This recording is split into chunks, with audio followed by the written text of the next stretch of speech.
Assalamualaikum warahmatullahi wabarakatuh. Jumpa kembali dengan Mang Adoy di Rekam Cerita Misteri channel Cadaili. Nah, kali ini Mang Adoy bakal membagikan cerita dari Syamsul Lesmana dengan judul Istriku disembuhkan oleh sepasang arwah yang maujud.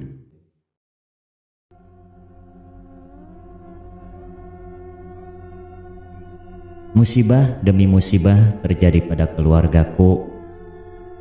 Belum genap 100 hari meninggalnya putriku karena kecelakaan lalu lintas.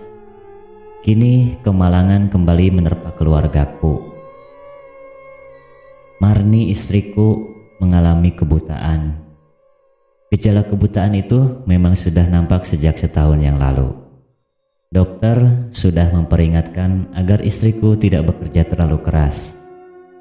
Dia juga tidak boleh bersedih dan menangis hingga mengeluarkan air mata. Kurang tidur serta air mata yang sering keluar dapat menyebabkan saraf matanya terganggu. Aku pun mempekerjakan pembantu rumah tangga demi meringankan beban pekerjaan di rumah. Tetapi kadang Marni bandel. Tanpa sepengetahuanku, dia sering menyapu halaman rumah dan membakar sampah yang asapnya sering membuat matanya pedih. Dan satu hal yang membuat matanya semakin parah, yaitu saat meninggalnya Rani, putri tunggal kami. Sebuah minibus yang berjalan dengan kecepatan tinggi telah merenggut nyawa anakku saat dia menyeberang jalan sepulang dari perpustakaan. Peristiwa ini tentu saja membuat Mari terpukul. Sepanjang hari tak henti-hentinya dia menangis hingga mengakibatkan air matanya kering dan akhirnya ia menjadi buta. Sebagai suami tentu saja turut merasakan betapa penderitaan Marni, istriku tercinta itu. Aku berusaha kian kemari mencari jalan agar penyakit yang diderita istriku sembuh. Tidak ada cara lain untuk mengobati mata istrimu selain dengan operasi, karena saraf matanya telah putus. Untuk itu perlu dilakukan operasi penyambungan saraf mata.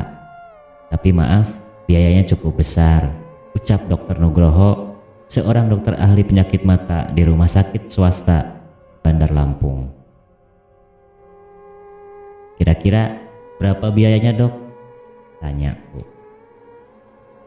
Ya, sekitar 70 sampai 90 jutaan. Aku tidak terlalu terkejut mendengar jumlah yang dikatakan oleh Dr. Nugroho. Yang jadi masalah bagiku, dari mana aku bisa mendapatkan uang sebanyak itu? Aku cuma seorang karyawan di sebuah perusahaan swasta dengan gaji yang hanya cukup untuk menutupi biaya hidup sehari-hari. Aku memang punya mobil tua yang biasa aku pakai untuk kendaraan pulang pergi bekerja karena lokasi tempat pekerjaanku lumayan jauh. Seandainya mobil itu aku jual, lantas bagaimana nanti aku pergi ke tempat aku bekerja? Seandainya aku paksakan menjualnya, itu pun jauh dari cukup untuk membiayai operasi istriku. Aku melangkah gontai mendorong kursi roda istriku keluar dari rumah sakit. Selama perjalanan aku cuma terdiam sambil sesekali melirik ke arah istriku. Kulihat Marni juga terdiam, sepertinya dia bisa membaca perasaanku. Kembali terngiang di telingaku saat aku membawanya ke rumah sakit. Sudahlah Mas, biarkanlah aku begini. Ini mungkin sudah suratan nasibku, katanya lirih saat mendengar kalau pihak rumah sakit tidak sanggup mengobati matanya. Tidak Marni, bagaimanapun aku harus mengobati matamu agar kau bisa melihat kembali. Ingat Marni, kita tidak boleh berputus asa. Tuhan membenci umatnya yang mudah putus asa, jawabku. Marni cuma terdiam. Kembali air mata membasahi pipinya. Pikiranku terus menerawang. Aku teringat pada masa 13 tahun silam saat pertama aku bertemu dengan istriku.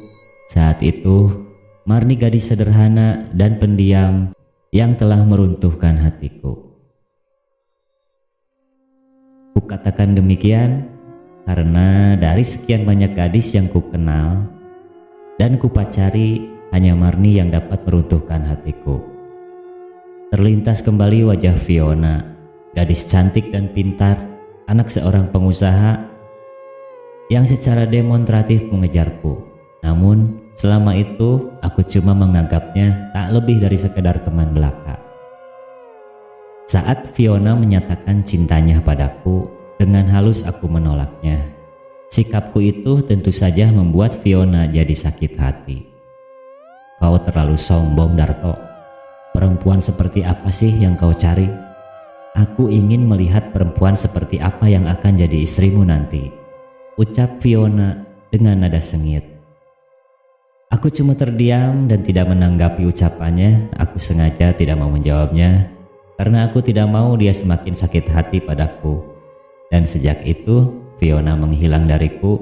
Kabarnya dia pergi ke Amerika dan menikah dengan lelaki asing. Kita sudah sampai, Pak. Suara Harun supirku membuyarkan semua lamunanku. Aku sampai terkejut dibuatnya. Cepat aku menurunkan kursi roda dan membimbing Marni turun dari mobil. Di rumah rasa galauku belum juga reda, apalagi kalau aku memandang wajah istriku. Kasihan kau, Marni. Siang itu seharusnya aku pulang cepat karena aku tahu Marni pasti menunggu aku untuk makan siang bersama. Tetapi entah kenapa tiba-tiba aku menghentikan mobilku di sisi gerbang taman di Pangga. Aku mengunci mobilku lalu melangkah ke dalam taman. Di sebuah kursi aku duduk meluruskan kaki. Baru saja aku berniat mengambil sebatang rokok di saku baju, tiba-tiba terdengar ada suara memberi salam menegurku. Assalamualaikum. Refleks aku menoleh ke arah suara itu. Entah dari mana tiba-tiba aku melihat seorang lelaki yang boleh disebut kakek sudah berada di sampingku. Belum sempat aku menjawab salamnya, kakek itu sudah berkata lagi. Kamu kelihatannya sedang gelisah, tanya kakek itu. Kuperhatikan dengan seksama lelaki tua di hadapanku ini. Dia mengenakan celana panjang sebatas mata kaki, kemeja tangan panjang berwarna putih yang tampak kusam. Peci hitam yang dipakainya juga kelihatan sudah agak memutih. Kutaksir usia kakek itu sekitar 70-an tahun. Dari mana kakek tahu? Aku balik bertanya. Aku dapat membaca dari raut mukamu.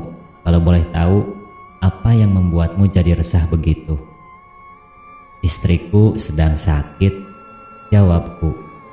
Kalau boleh tahu, sakit apa istrimu? Aku tak segera menjawab. Kutatap wajah kakek itu. Dia tersenyum. Setua ini tetapi giginya masih utuh, batinku. Tiba-tiba timbul rasa curigaku. Jangan-jangan orang ini punya maksud tertentu, batinku lagi. Aku tahu kau merasa curiga padaku. Percayalah, aku tidak seburuk prasangkamu. Aku hanya ingin menolong sesama.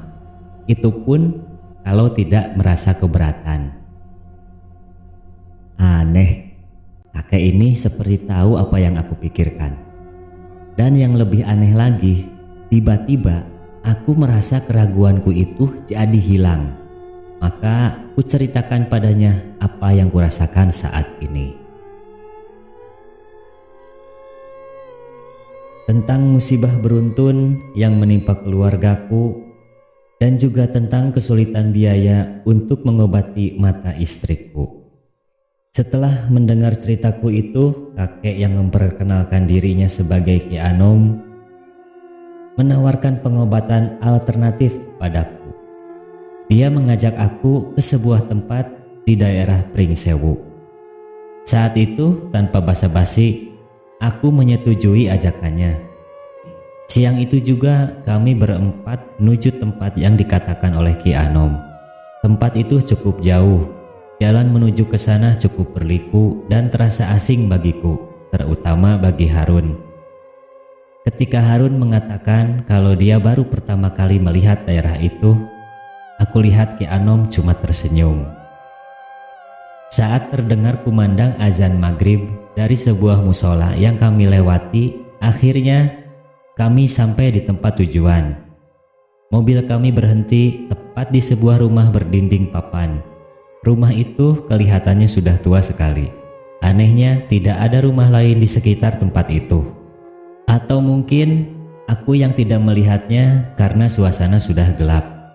Kedatangan kami disambut oleh seorang perempuan setengah baya yang usianya kukira tak jauh dengan usia Ki Anom.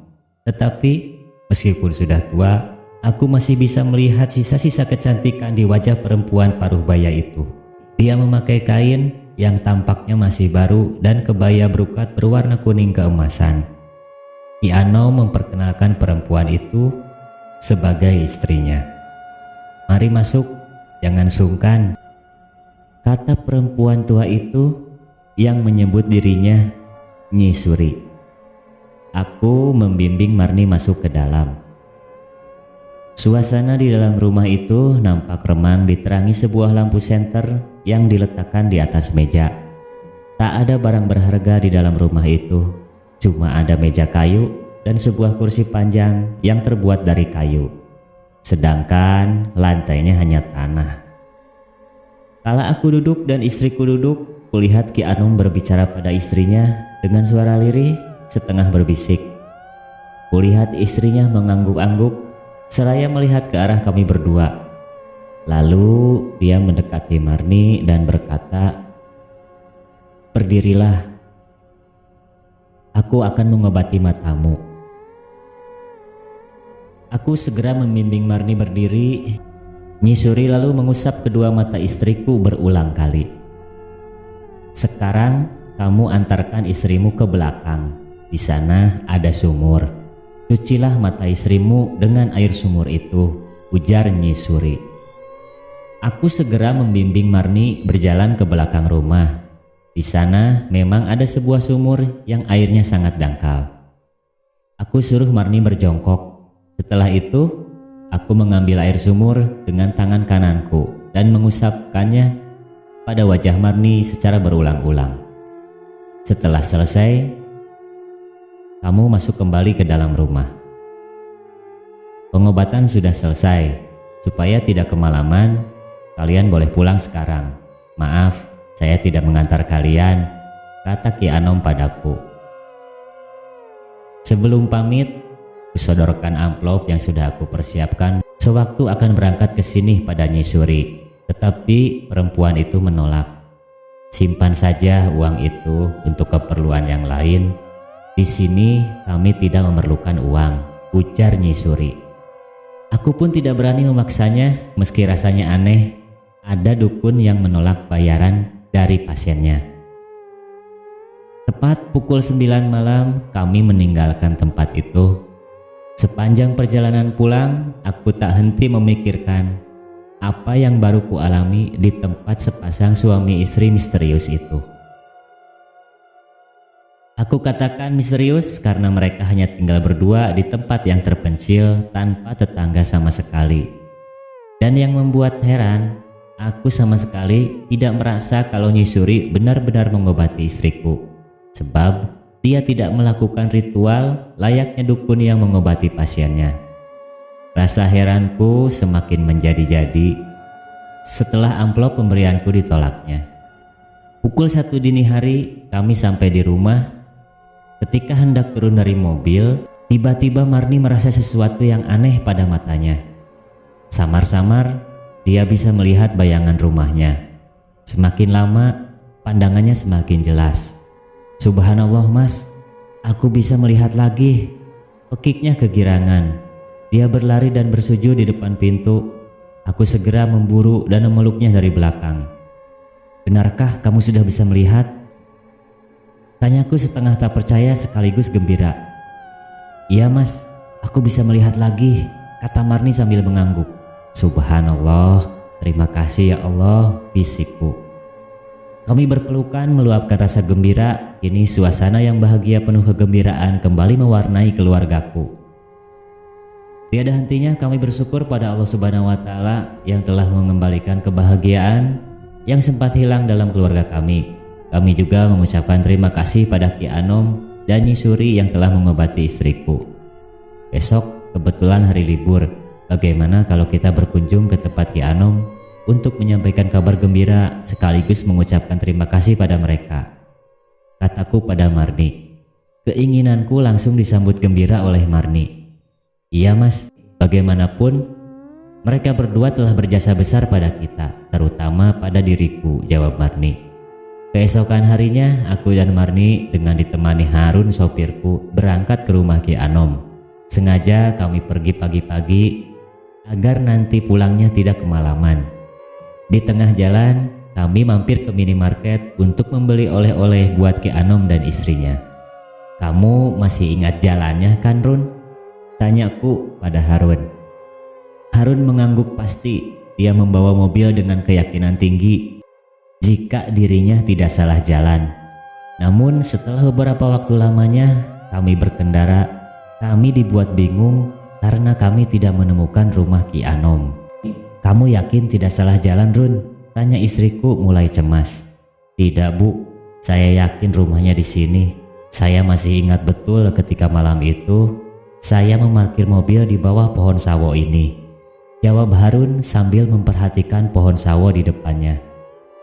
Kami terdiam untuk beberapa lama, hanya saling pandangan dengan pikiran masing-masing. Di sekitar tempat itu memang tidak ada rumah sama sekali. Hanya hamparan ilalang sepanjang mata memandang. Suasana juga sangat sepi meski siang hari. Tiba-tiba mataku terpaku pada batang pohon randu yang kelihatannya angker. Aku mendekati dan sedikit agak kaget melihat sumur yang airnya sangat dangkal. Sepertinya aku pernah melihat sumur ini.